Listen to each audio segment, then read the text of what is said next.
नमस्कार दोस्तों, आज मैं आपको पाप का गुरु कौन है नामक बहुत ही सुंदर कहानी सुनाने जा रही हूँ।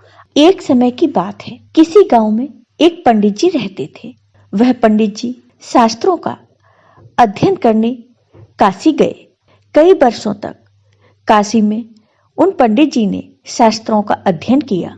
कई वर्षों तक अध्ययन करने के बाद वह पंडित जी अपने गांव लौटे। पूरे गांव में उन पंडित जी का बहुत नाम हुआ। सब लोग उनकी शोहरत से बड़े खुश थे। सब लोग सोच रहे थे कि ये पंडित जी काशी से शिक्षित होकर आए हैं और धर्म से जुड़े किसी भी पहेली को सुलझा सकते हैं। पंडित जी की शोहरत सुनकर एक किसान पंडित जी के पास आया और किसान ने पंडित जी से पूछा, पंडित जी, मैं आपसे एक सवाल पूछना चाहता हूं, कृपया मुझे इसका उत्तर दीजिए।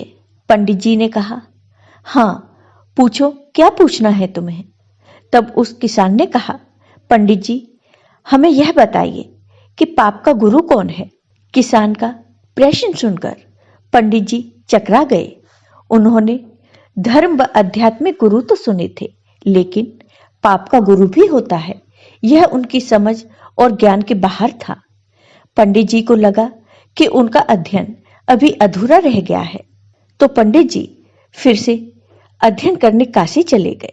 वहां अनेक गुरुओं से मिले, लेकिन उन्हें किसान के सवाल का जवाब नहीं मिला। अचानक एक दिन उनकी मुलाकात एक वेश्या से हो गई। जब वेश्या ने पंडित जी को परेशान देखा, तो वेश्या पंडित जी के पास गई और पंडित जी से उनकी परेशानी का कारण पूछा। तब पंडित जी ने अपनी समस्या उस वेश्या को बता दी। तब वेश्या बोली, पंडित जी, इसका उत्तर है तो बहुत सरल, लेकिन उत्तर पाने के लिए आपको कुछ दिन मेरे पड़ोस में रहना होगा। पंडित जी इस ज्ञान के लिए ही तो भटक रहे थे। वह तुरंत वेश्या के पड़ोस में रहने के लिए तैयार हो गए। तब वेश्या ने अपने पास ही उनके रहने की अलग से व्यवस्था कर दी। पंडित जी किसी के हाथ का बना खाना नहीं खाते थे। अपने नियम, आचार और धर्म परंपरा के कट्टर अनुयायी थे। वेश्या के घर में रहकर अपने हाथ से खाना बनाते और खाते थे। कुछ दिन तो बड़े आराम से बीत गए, लेकिन सवाल का जवाब पंडित जी को अभी तक नहीं मिला। वह उस सवाल के जवाब की प्रतीक्षा कर रहे थे। एक दिन वेश्या बोली, पंडित जी, आपको भोजन पकाने में बड़ी तकलीफ होती है। यहां देखने वाला तो और कोई भी नहीं है। आप कहें तो नहा धोकर मैं आपके लिए भोजन तैयार कर दिया करूं।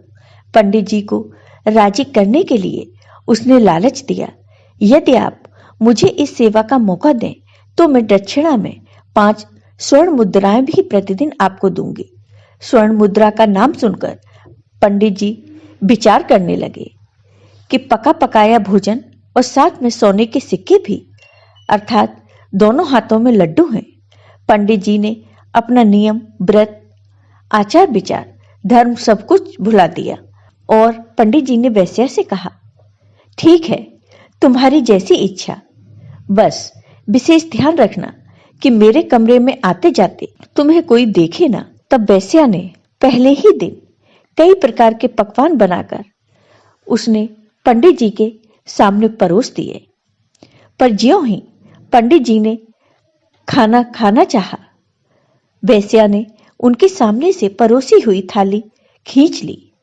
इस पर पंडित जी बहुत नाराज हुए और बोले, यह क्या मजाक है।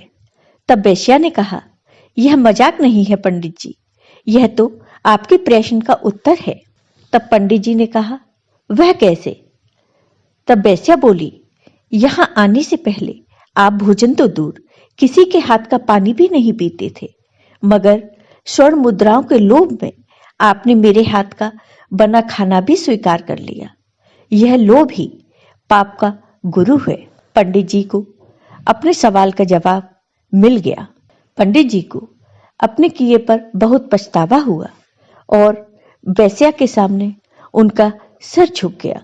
तब पंडित जी को अपने सवाल का जवाब भी मिल गया।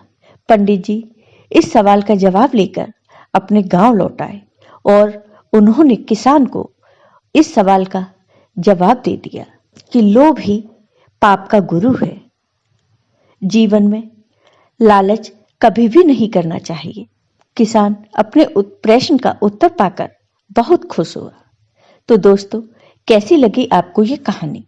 कमेंट करके जरूर बताइए। साथ ही मेरे वीडियो को ज्यादा से ज्यादा शेयर करिए। धन्यवाद।